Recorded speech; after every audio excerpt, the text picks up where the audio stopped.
Hello there everybody, and welcome back to episode 6 of my tutorial series for Songs of SYX version 66. So we are going to go today over the process of clothing and everything around that. It's a pretty big topic, and we are going to get started today with a cotton farm. Because cotton is, in my personal opinion, the best material to make clothing out of. Eventually, we will use the fabric also for other things, but we are gonna get started just with that.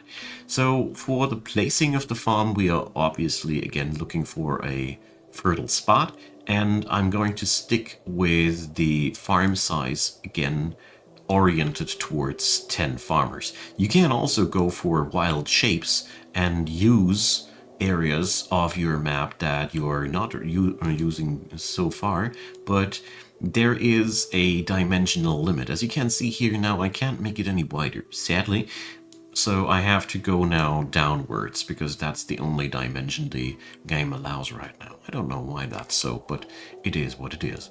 So I will go here for a farm size of 12 workers, as I think we can now work with larger numbers. That's not a big deal. Here we go. That'll yield only 28 units of cotton per day. That's not really much, but it is a start. We now need 116 pieces of cotton. Because I find it very, very infuriating to pick it all off the ground, we are going to ask for neighbors to help out. So 120 pieces of cotton come really not with a high price, so we can now offer the resources at our hand. You know what? We're going to sell away some of our furniture, or nah, we're going to use the lumber. It comes off really, really easy. So just a bit of natural trade, and there we go. You don't need to use import or export depots for a pretty long time. I feel like the game unlocks them way too early, and it fools you into the feeling that you're supposed to use them when you actually can pretty much ignore them. So, picking up more people, and we have our first extortion. So, we will just pay up. Since we don't have any tutorial about combat so far, we won't be fighting these dudes. Also, we don't have any fighting force. We don't want that combat at all. It's just in that pod and on that end safer to just pay up and ignore the rest for the time being. We're setting up the warehouse here for cotton, and I'm copying another warehouse real quick in the neighborhood here. Why not? Why not exactly here? Yeah, that's a good one. And that's where we're going to store other things. So I'm really torn. I think slightly larger warehouses are a wee bit more efficient, but I'll leave that up to your own liking. There is really only one thing to say, that there's really a lot of ways how you can bake a pie, and logistics networks can be very different. So if you feel like my system is really not your taste, and you feel like, man, if I would do it like this would be better, go for it. I can only encourage you to experiment around, because I don't think that I'm doing this perfect at all. Alright. Porkman does promise us to come again for more extortion money. That's the problem. If you don't beat them, they will come again and again. But everything, one thing at a time. You can safely ignore combat by just paying the dudes, and I think this is a pretty okay way to deal with that problem for now.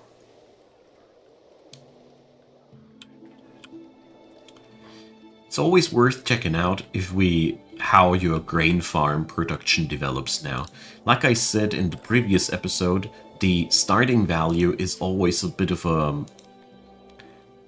fooling a number that can fool you, because the farms always start worse off because you finished them at some random point in the year, and the best results are achieved when the farmers were able to tend the crops over the entire course of a year. That is when you get the best results, and that takes a year to get there.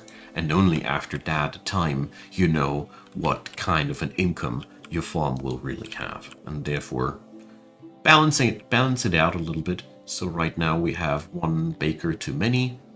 There we go. That should do the trick. So we're slightly overproducing now the grain, and I think this is a good sweet spot to be at. As you can see, the bakery now has huge potential. We can upgrade this insanely. Just keep in mind your bakery does require a steady resupply of wood. So no wood, no bakery. Therefore, check out that your consumption and production rates are net positive. Very, very, very important. Now, cotton in itself is pretty much a useless material. You could only trade it. You even need to refine it before you can turn it into clothing. So here we are going for the first two-step refinement process, where we had with the bread only a one-step refinement process. First off, we even need to research how to make clothing out of fabric, but that is getting ahead of ourselves. Right now we start with unlocking the weaver as it's in itself.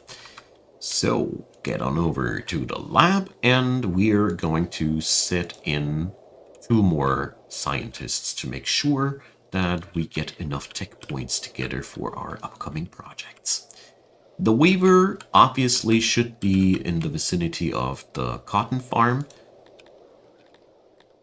We're going to put the weaver's workshop right there, parallel to the baker I just decided, because that looks nice. But you can have your own city as chaotic or regularly shaped as you want to. It's your city after all. It's one of the things where I really love this game, what I really love this game for, as you can individualize the look of your stuff. Really cool. Let's fill this place up with looms. Here goes. And here, again, I aim for roughly at 30 workers. This is already pretty heavy. Let's see if we can fit in enough auxiliary looms without breaking a muscle. I can't make it wider than that. Oh, we have our first sickness. Sicknesses happen because we are living in a medieval world, and that means sometimes people will just die because of illnesses until we have invented doctors and built them. We are really far away from that. Until then, well, you just have to tank them out.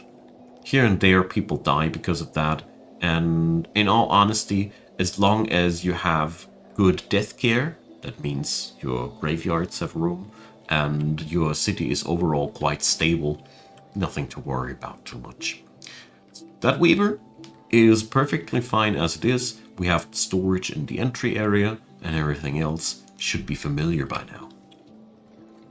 Let's set that up and make it running. Our food and consumption rates are amazing. It's as good as one could wish for. We also are now slightly overproducing grain, because that means we always have something in our stockpiles to kickstart a new farm with. Could also go and make it a little bit lower, just like that, so your overproduction is available earlier. We will need a ton of workers here from here on, and you will notice that everything we did before were simply just rookie numbers. We have to amp these up by a lot, because seriously, this is just the beginning. The game is balanced to end somewhere when your city has about 10,000, 12,000 people living in it, so that should give you an idea. We see also that the weaver is at the border of our janitor's zone of influence. We need to build a new one. This is always one of the moments when you know that your city is growing. Left shift click to copy that bad boy, and we are setting him up here in between. I am well aware of the fact that this new janitor is overlapping with the service grid of the previous one, but that doesn't bother me too much. Since the AI pulls these people as required, it is just a workstation that I set up here in between that will be staffed as needed. It just makes sure that there will be not a single gap inside my janitorial network. That is much more important than having 2 or 3 workstations too many, at least in my opinion. That's why I do what I do here, just to illustrate my train of thought. We are accepting now people as long as there is housing, and when the housing drops below the double digits, we just build new housing. This is the phase of Songs of SYX where literally your service spread and your food income are the only thing that's slowing you down. I keep spreading those stone roads because we obviously know that these make people happy, and whenever I see areas where people are obviously cutting corners or demanding roads, this is a good area here for example, I'm just giving them what they need. Roads are making people happy, therefore be just generous with them. Yes, they will eat up some maintenance work after all, but that's really the worst to say about these. Alright. The cotton farm obviously will now take a while for its thing to happen, and we need to empty this warehouse that we've set up here. Or wait a sec. That's the one, right? Yeah. That's the one that I want to have for fabrics and the like.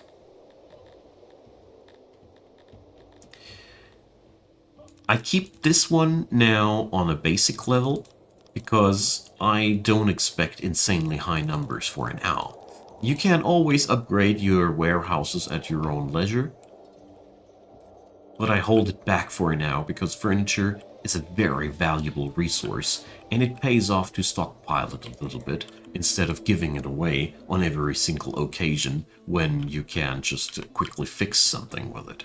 Personally, I think this is one of the most valuable refined resources for your city development.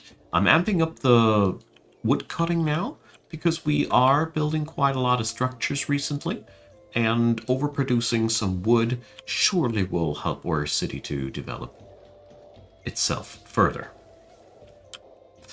Let's check with the cotton farm. We have 3 more days until the farm goes boom.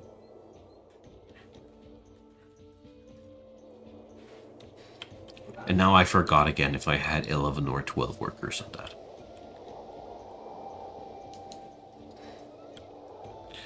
So, that building is getting ready.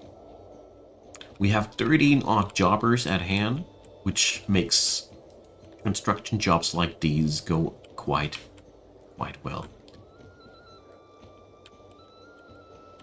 We are also racking up more tech points, which is important because we need also not only the weaver, we're also going to require a tailor. Like I said, this is a larger industry. We unlock now 2 techs at once because we need to upgrade the tailor's efficiency right from the get-go. You have the tailor available from the start. It is one of the basic refining, I think, crafting things. You just need to scroll down here a little bit. He is quite easy to overlook because you are allowed to make clothing out of leather right from the beginning. You can acquire leather by pasturing other animals. I forgot the name. Aurochs. Aurochs yield leather in same parts as they yield meat. I personally prefer entelodons early on though to get my food stockpiles going. Anyways, the tailor will then process the fabrics into clothing. Like you already would have expected, I guess. Therefore, we're going to set up here yet another workshop, and I'm making this one, oh well, trying to make it very similar to these personally like this bit of a uniformist look. And setting up the pillars, 4 grids in between. And now the workbenches. Here, I leave it up to you again how large or small you want to make it. I am always eager to over-provide work spots a little bit, because then I don't need to set up a new building later when I have more materials available. That's just my personal mantra. So, setting up some more auxiliaries here. Well, let's drop them down like that. Looks quite well. And the storage. Here again, don't be stingy with it. 2 small storages make the workflow go bad. Here we go. Relatively costly in terms of furniture and everything in between, but we do require it. I will now suspend this job because I want to make sure that the Weaver will be the next project we're finishing up, whereas I'm okay with them building the walls for the Tailor. But the first harvest of cotton is not too far away, and therefore I want to make sure that the Weaver will be ready as soon as we can. Setting up these industries is something that the game can easily trick you into going into these too early. If you want to make these industries happen earlier than I do it here in this tutorial series, you just need to go for smaller workshops where you have only low amounts of workers work at a time, and this lowers the amount of resources that the workshop requires tremendously, and it's a real big help if you struggle with recreating that, or if you just don't like going that big. I've had these opinions quite often in the previous series, and I feel like both ways work. This is a sandbox city building game after all, and therefore I just try to illustrate as many different approaches to the same topic as I can. Good. Providing clothing, by the way, is one of the things that not only makes your people happier, it'll also save them from dying from cold exposure. So you really get something for your money's worth here. And we have a drought. Droughts are really obnoxious events as they kill off the productivity of your buildings like this. And there goes all of our hope for a good year. This is also illustrating quite well why a diversified food production chain is insanely important. You can get busted hard by events like these, and, well, if you have a diversified food industry, you don't. And that's why you want a diversified food industry. To counteract this problem a little bit, we're going to set up the fishermen. It's not much, but it'll help. Although I think we are overreacting. No, I don't want to bind that many workers here. Fisheries are, for humans, only a last resort of things, because we don't prefer that food, and the conversion rate of worker to food is really bad. We get 1 unit of food per day per worker. That's not really good. We get much better ratios from almost any other industry. Therefore, we want to do it differently. So, let's check on out. Well, this is really not representative. We hardly can employ more. This is really, really tragic. So, every weaver consumes 3 pieces of cotton, roughly. Let's employ 3 weavers. That is why, rightfully, I've been criticized for making too large workshops. But for me, it's working ahead. If you don't like that, like I said, I think I illustrated my thoughts here enough. Just build smaller workshops and get the ball rolling like that. It is up to you. I just don't like to have to spam those mini workshops everywhere. It bothers me. It doesn't give me a good industrial feeling on the later stages of the game. But the main thing is going down. We are producing some fabrics. Not too many, but we do produce some. So if you have a message like these, you can look them up here. So we have had a double hit from the drought. The good thing is our crop harvest is still going in, but we have now problem at hand that we don't have that much coming after that. So to save ourselves from these problems, we're probably just going to set up another pasture, which is one of the easiest ways to alleviate the issue. Although I am not too scared about the future here, because I don't know how the drought will influence our farms for real.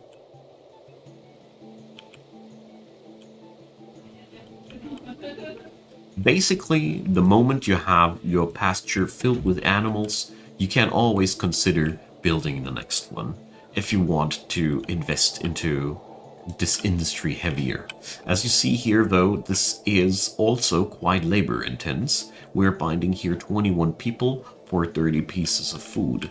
This is, at the end of the day, not the best ratio. So to increase ratios, we are also going to use science now. There is husbandry technology increasing the yields 25 levels long. So we built that up on level 1. And we get a nice little bonus on our productions. This is applicable to pretty much all of these.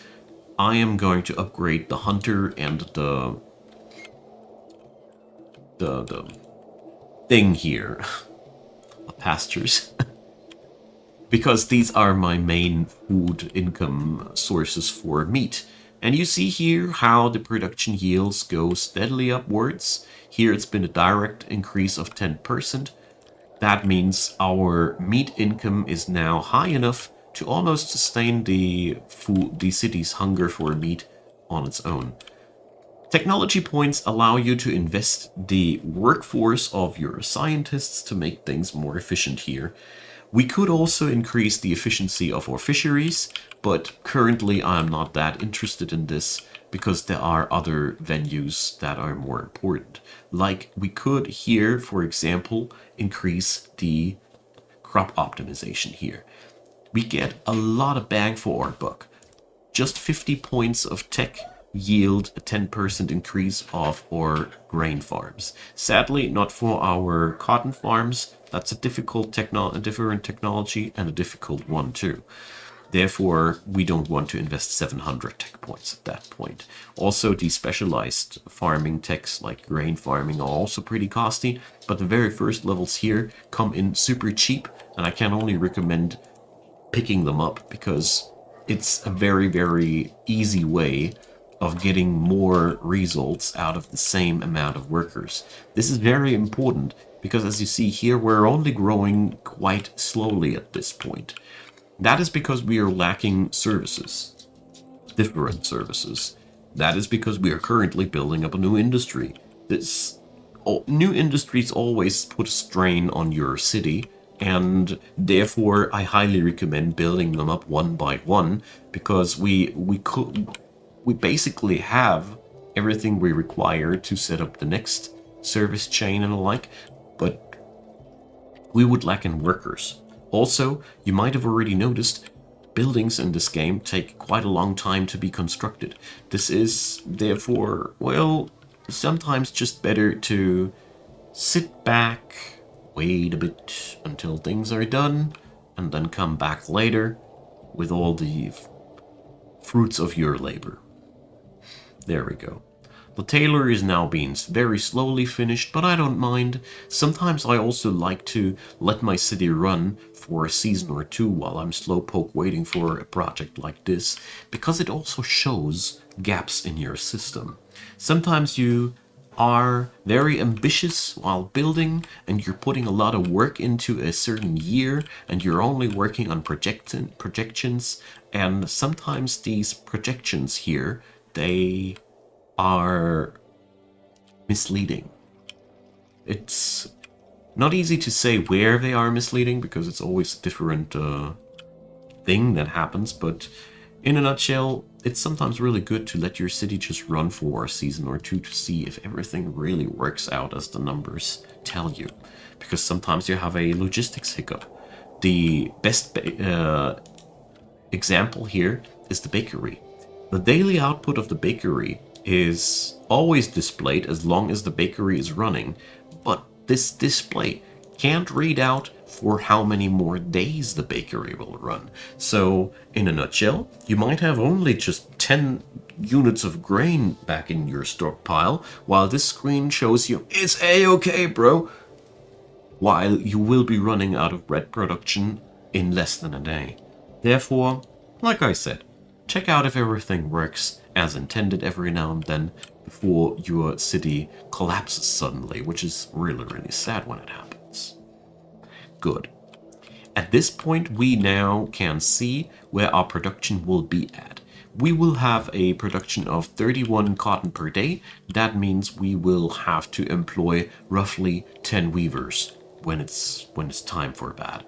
Currently, we don't even have any cotton available, and yeah, the cotton industry is always a pain like that. To kickstart it is pretty lengthy and pretty annoying. You can alleviate that by using leather. Leather can not only be acquired via pastures, leather can also be acquired via hunters. You can change the hunter's recipe to produce leather. This is for every race that is not keen on eating meat, a pretty good and solid usage for the hunters. Instead of spamming meat that your race does not want, if it's the case, you can use them for the sake of leather production, and you can get yourself a quick foot in the door for the clothing production. We are running here the fabrics production, or the fabrics-based clothing production, I should rather say. And this is where we want to be at. So this warehouse here is going to store all the goods that come around. And clothing will be now for a pretty long time something you will not see appearing in your warehouses. And you might already think that you're doing it wrong. But as a matter of fact, your people will just pick up new pieces of clothing until they have 2 units of clothing on each person. That does take a while to satisfy this need. I can only say that this has making me go up the walls for a while, but eventually your production ratios will be good and will be working out on that end. So let's put up some more tailors and let's see back here. Well, it's going to be 4 days until these are finished, but why are you guys not working? They are working, but the production display is borked. Well, we do see it here, so... now it's up and running. So we're producing some clothing now, as long as there is fabric in our stockpiles, but all in all, this is very important. Clothing is a fundamental industry for every city. Not only for your citizens, but later when you need to gear out your armies, clothing will also appear again.